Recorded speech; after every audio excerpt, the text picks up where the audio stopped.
अस्सलाम वालेकुम, नमस्कार, सत श्री अकाल एंड गुड इवनिंग। मैं हूं आरजू कासमी और आप हमेशा की तरह देख रहे हैं पॉइंट ऑफ व्यू। आज आप सब जानते हैं आज वीकेंड है, सैटरडे है और हमने सोचा चलें आज आपको थोड़ी सी न्यूज़ दें। वैसे तो हो सकता है वो न्यूज़ आपको पहले ही मालूम हो, लेकिन फिर भी एक बहुत दिनों से कोई सोलो वीडियो नहीं बनाई थी तो मैंने सोचा कि मैं एक सोलो वीडियो डालूं। लेकिन उससे पहले कि मैं आपको न्यूज़ देना शुरू करूं, उससे पहले प्लीज जो लोग हमें देख रहे हैं और जो लोग हमें नहीं भी देख रहे वो भी हमारे चैनल को सब्सक्राइब करना ना भूलें।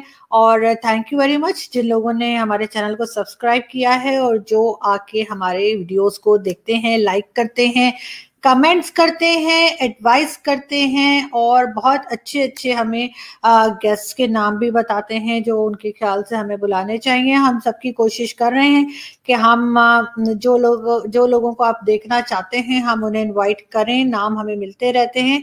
और देखें ऐसा ऐसा करके हम आपके सब पसंदीदा गेस्ट जो हैं सबको चैनल पे बुलाएंगे और उनसे बात करने की कोशिश करेंगे। और बहुत शुक्रिया उन लोगों का जिन्होंने अभी तक जितनी हमारी वीडियोस आई हैं उनको पसंद किया है और लाइक का टैब भी दबाया है। और उसके बाद हम बढ़ते हैं अपनी न्यूज़ की तरफ। जैसे कि आप लोग जानते ही हैं कि इमरान खान साहब की गवर्नमेंट है और इमरान खान साहब जो है ना वो तो आपको पता है ना कितने जबरदस्त बंदे हैं ना, वैसे तो हैंडसम भी बहुत है।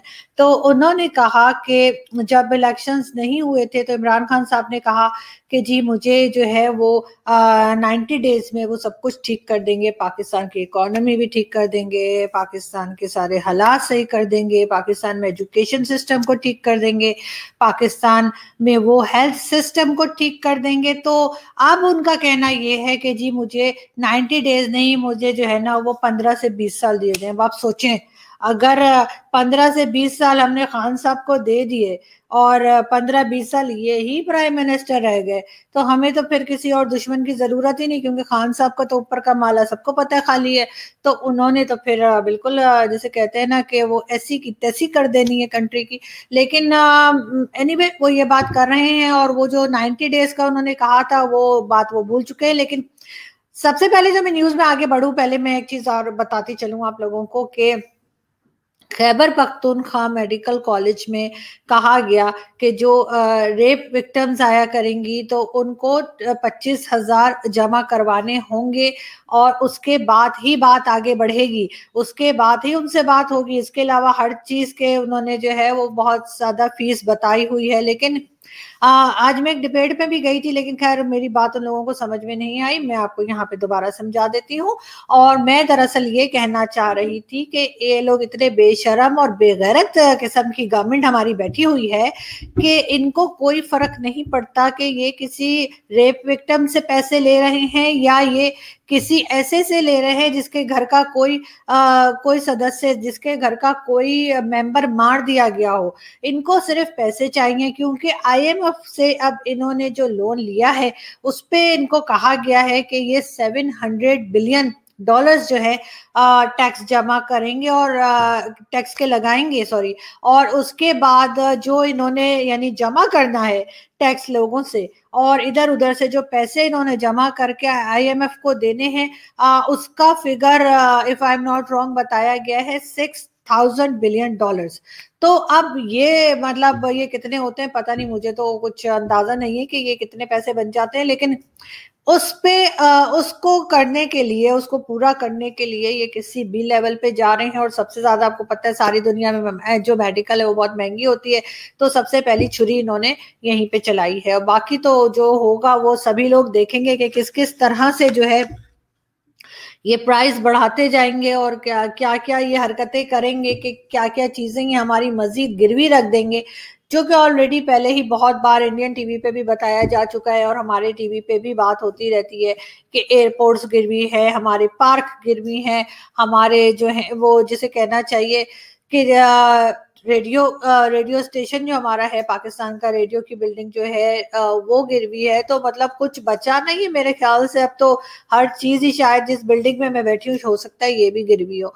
तो इमरान खान साहब ने सब कुछ जो है ना गिरवी रख दिया है, सबको उन्होंने फ्री कर दिया है और अब यही हो रहा है और आगे देखते हैं कि मजीद क्या होता है।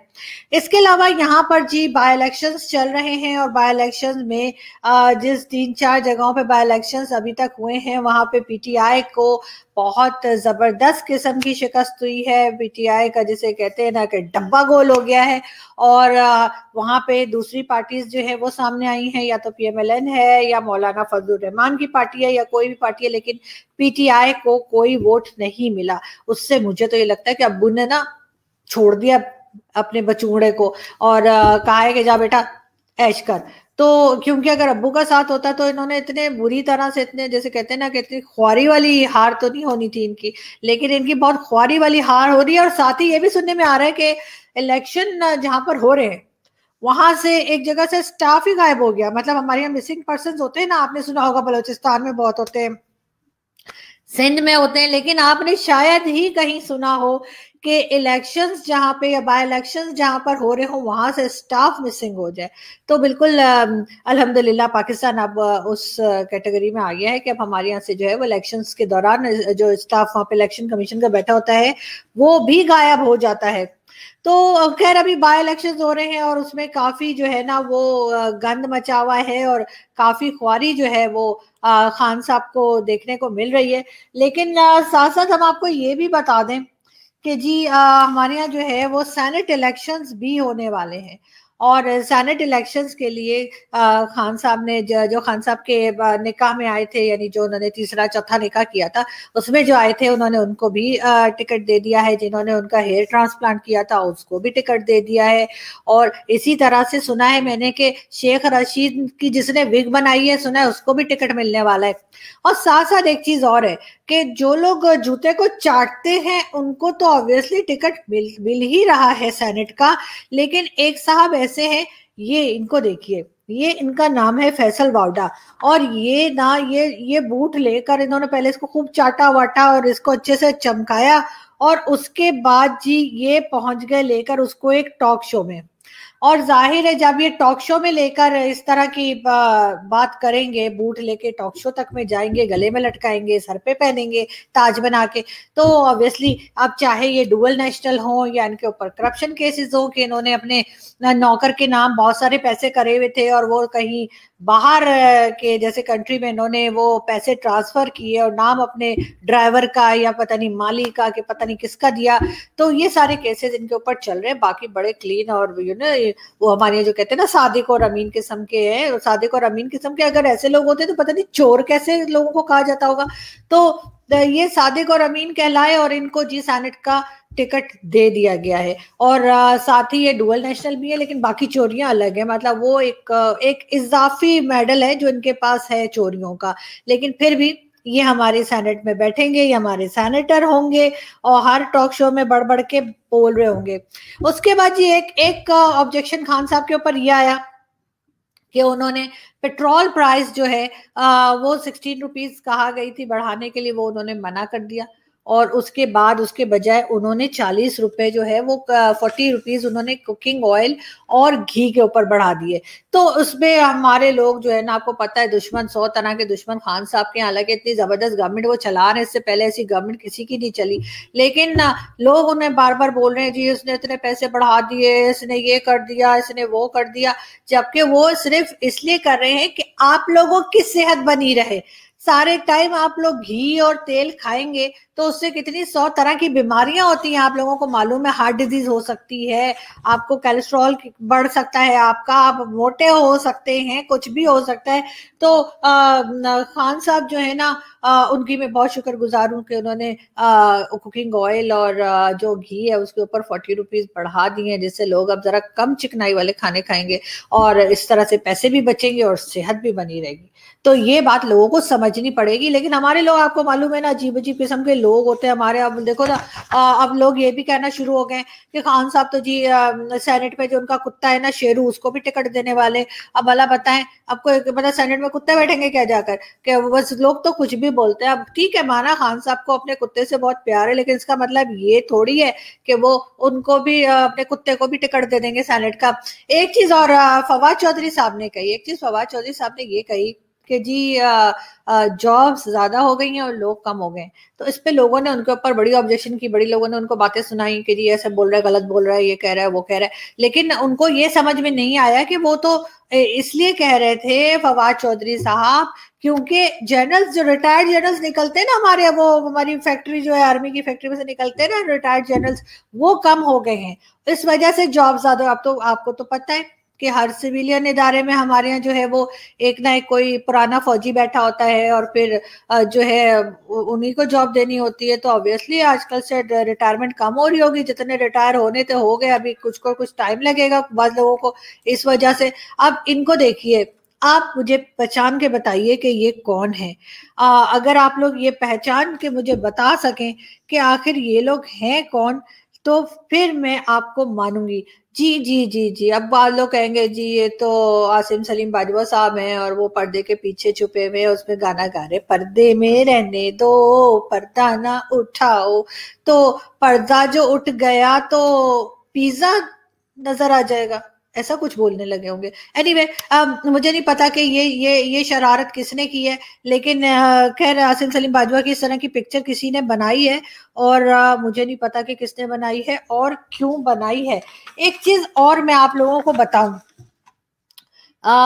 कोरोना वायरस के हवाले से। देखिए जी, पूरी दुनिया में 206 कंट्रीज हैं, और उन 206 कंट्रीज में से सिर्फ पाकिस्तान वो वाहिद कंट्री है जहां पर लोग खुद अपने पास से पैसे लगाकर वैक्सीन लगवाएंगे, खुद अपने पास से पैसे लगाकर टेस्ट करवाते हैं कोरोना का। वरना तो सारी दुनिया में जो है वो लोग खुद ही कर रहे हैं, फ्री में हो रहा है, फ्री में वैक्सीन भी मिल रही है और फ्री में ही टेस्ट भी हो रहे हैं। लेकिन पाकिस्तान में लोग जो हैं वो अपने पास से, अपने पल्ले से पैसे खर्च करेंगे, तभी उनका टेस्ट भी होगा और तभी उन्हें वैक्सीन भी लगेगी। तो इसलिए वो जो हमारे इंडियन दोस्त सर्व कहते रहते हैं ना कि जी पाकिस्तान के पास पैसे नहीं है, पाकिस्तान इधर से मांग रहा है उधर से मांग रहा है, तो वो ना जरा अपने अपने दोबारा से एक दफा जो है ना दोबारा से पढ़ लें, दोबारा से एक दफा फैक्ट्स को चेक कर लें कि किस तरह से जो है आपने देखा कि किस तरह से हमारे यहाँ जो है लोग अपने पास से पैसे देके वैक्सीन लगाएंगे। इसका मतलब है हम लोग बहुत अमीर है, हमारे पास बहुत पैसा है। तो इसलिए प्लीज इंडियंस जो है ना वो जलना छोड़ दें, हमारे साथ जेलस ना हुआ करें, ठीक है, अपने काम पे ध्यान दें। दूसरी चीज ये कि जी शेख रशीद साहब ने कहा कि जी हमने तो टीयर गैस जो है वो पब्लिक जो एम्प्लॉयज थे उनके ऊपर इसलिए फेंकी थी ताकि हम उसको चेक कर रहे थे कि ये चलती भी है कि नहीं, बहुत दिन हो गए ना। तो शेख साहब कहना ये है कि फिर आप ऐसा करें कि एटम बम को भी चेक कर ले, उसे भी जंग लग गया होगा, तो ऐसा करें उसको ना आप बलूचिस्तान पे फेंक दें, ताकि वहां पे जो मजलूम लोग हर वक्त बैठे रोते हैं और उनके मिसिंग पर्सन हैं जो इस्लामाबाद प्रेस क्लब के सामने भी बहुत टाइम से बैठे हुए हैं और आप लोग उनके लिए कुछ नहीं कर पा रहे, तो एक एटम बम आप बलूचिस्तान पे मारे, चेक भी हो जाएगा आपका और आपका पीछा भी छूट जाएगा और कोई कुछ कहेगा भी नहीं, क्योंकि फिर तो कोई आपसे शिकायत नहीं करेगा कि उनके बेटे, उनके भाई या उनके बाप जो है वो सालों से मिसिंग है। और कौन मिसिंग कर रहा है वो भी आपको अच्छी तरह से मालूम है कि वो लोग अपना हक मांग रहे हैं और वो हक आपके पास देने के लिए है नहीं, क्योंकि आप में इतनी हिम्मत ही नहीं है कि आप ये सब कुछ कर सकें। दूसरी तरफ जी महंगाई है पाकिस्तान में जो कि बढ़ती ही चली जा रही है, और आपने लेकिन घबराना नहीं है, जैसे इमरान खान साहब कहते हैं ना जी आपने घबराना नहीं है, बिल्कुल ना घबराएं, इसलिए कि ये महंगाई जो है इससे हमने IMF का जो कर्जा देना है वो हम देंगे और उसके बाद और कर्जा लेंगे। मतलब ये वाहिद मुल्क है जो कर्जा वापस करने के लिए और कर्जा ले लेता है। ये वाली साइंस तो मुझे जरा भी समझ में नहीं आती है खान साहब की। वैसे यहाँ पे ना मुझे एक मूवी याद आ रही है, अमिताभ बच्चन साहब की एक मूवी मैंने देखी थी, दीवार। उसमें वो एक पूरी बिल्डिंग खरीद लेते हैं जाकर, मतलब इतना इतना मजे में जाते हैं और पूरी बिल्डिंग खरीद लेते हैं और कहते हैं कि जी जो बिल्डिंग का ओनर होता है कहता है जी आप इतनी महंगी बिल्डिंग क्यों खरीद रहे हैं, कहते हैं क्योंकि जी मेरी माँ ने कभी यहाँ पत्थर उठाए थे तो इसलिए मैं पूरी बिल्डिंग खरीद रहा हूँ। तो वही इसी तरह की कोई मुझे लगता है मूवीज देख देख कर ना इमरान खान की गवर्नमेंट जो है वो काम कर रही है कि वो लोन देना है तो उसके लिए और बड़ा सा लोन ले लेते हैं और उसके बाद आगे बढ़ते हैं। मुझे तो इनकी जरा भी समझ नहीं आती कि ये करना क्या चाहते हैं। और दूसरी तरफ मोदी जी हैं, उनके और उनका मीडिया वो हर वक्त यही कहता रहता है कि जी पाकिस्तान डर रहा है, पाकिस्तान घबरा रहा है कि इंडिया हमला कर देगा। पाकिस्तान घबरा नहीं रहा यार, पाकिस्तान को कोई टेंशन नहीं पड़ी हुई कि इंडिया हमला कर देगा, क्योंकि पाकिस्तान की तो अपनी वैसे ही बैंड बची हुई है। क्योंकि इतना ज्यादा जब हम लोन लेंगे उसके बाद गवर्नमेंट जो है वो बेचारी हर दूसरे दिन उसको कोई ना कोई शॉक मिल रहा होता है, कभी पब्लिक बोल रही है, कभी जो लोग लेकर आए हैं वो अब्बू यानी अब्बू, कभी अब्बू शिकायत कर रहे हैं कि तुमसे कुछ संभल नहीं रहा है, कभी कोरोना नहीं संभल रहा, कभी महंगाई नहीं संभल रही। वो अपने आप में ही लगे हुए अपने आप को सेट करने में, अपने आप को फिट करने में। तो उन्होंने क्या कहना है और क्या करना है यहाँ पे। वैसे लास्ट में मैं एक चीज आपको बताती चलूं कि पाकिस्तान में किसी पॉलिटिशियन से पूछना बहुत आसान है, बल्कि अगर आप किसी पॉलिटिशियन से पूछे तुम्हारे पास ये अरबों रुपए कहाँ से आए, तो सब कहेंगे कि वाह वाह वाह ये सही पाकिस्तानी है और ये बिल्कुल सही, ये बिल्कुल पैट्रियोटिक तरीके से बात कर रही है। लेकिन अगर यही बात कोई ये कहे कि जी ये जो रिटायर्ड जर्नल्स हैं इनके पास इतना पैसा अरबों रुपए कहाँ से आए, इतने बड़े बड़े विलास खरीद रहे हैं, इतने बड़े बड़े ये प्लेन्स खरीद रहे हैं, गाड़ियां खरीद रहे हैं, बल्कि आइलैंड तक खरीद रहे हैं, ये पैसा इनके पास कहाँ से आया। तो किसी को सब कहेंगे तो गद्दार है, ये तो दुश्मनों के साथ मिली हुई है, ये तो ये बात है। लेकिन बात सारी ये है कि दिमाग तो अब लोगों के पास आने लगा है और अब तो बच्चे को पता है सर के क्या हो रहा है और किस तरीके से पिज्जाज बन रहे हैं और पिज्जाज के अलावा भी किस तरीके से आइलैंड खरीदे जा रहे हैं और क्या क्या बजट है और क्या क्या बजट खा लिया जाता है और किस तरह से जो हमारे सीधे साधे बेचारे बिल्कुल मासूम से सिपाही होते हैं, मासूम से हमारे फौजी होते हैं, उनको तो आप बॉर्डर पे खड़ा कर देते हैं और बाकी जो बड़े बड़े वाले होते हैं वो अपने ऐश कर रहे होते हैं। तो ये तो गलत बात है ना सर। ऐसे अवाम को अपना पता लगने लगा है, अवाम ना बड़ी तेज हो गई है और अवाम को ना अब समझ आ गई है और पब्लिक जो है ना वो पब्लिक है, ये सब जानती है, ये पब्लिक है। अरे ये तो राज खन्ना साहब का गाना था। खैर एनीवे यहाँ पे इतना ज्यादा सच बोला जाता है क्योंकि ये एक इस्लामिक कंट्री है, तो इसीलिए जब कोई शराब के साथ पकड़ा जाए तो जैसे अली अमीन गंडासपुर ने कहा था कि ये शराब नहीं ये शहद है, और इसी तरीके से जो हमारे इमरान इस्माइल साहब है वो उन्होंने कहा कि जी गाड़ी में कुत्ता नहीं फैमिली घूम रही थी। उसके बाद जो सरदार इदरीस जो कि पैसे लेते हुए पकड़े गए, उन्होंने कहा जी टेबल पे पैसे नहीं थे बुक्स रखी हुई थी। तो मतलब किस लेवल के झूठे लोग हैं ये। तो उसके ऊपर आप हमसे ये उम्मीद करते हैं कि हम आपके पास हर बात सच्ची बताएंगे, तो आप सिर्फ लेवल चेक करें कि जिनके मिनिस्टर्स इतने बड़े झूठे हैं वो खुद किस लेवल के झूठ बोलते होंगे। तो यही चीज लेके हम आगे बढ़ते हैं और आपसे मुलाकात होगी नेक्स्ट वीडियो में। जब तक देखें हो सकता है खान साहब कोई नया जो है वो तमाशा खड़ा कर दें, लेकिन फिलहाल तो उनकी बहुत बुरी तरह से बैंड बजी हुई है क्योंकि सेनेट इलेक्शंस आ रहे हैं, उसमें भी वो घबराए हुए हैं। जहांगीर तरीन साहब से कहा गया है कि जल्दी जल्दी सेनेटर्स को पैक करो, पैसे दो और सेनेटर्स खरीदो।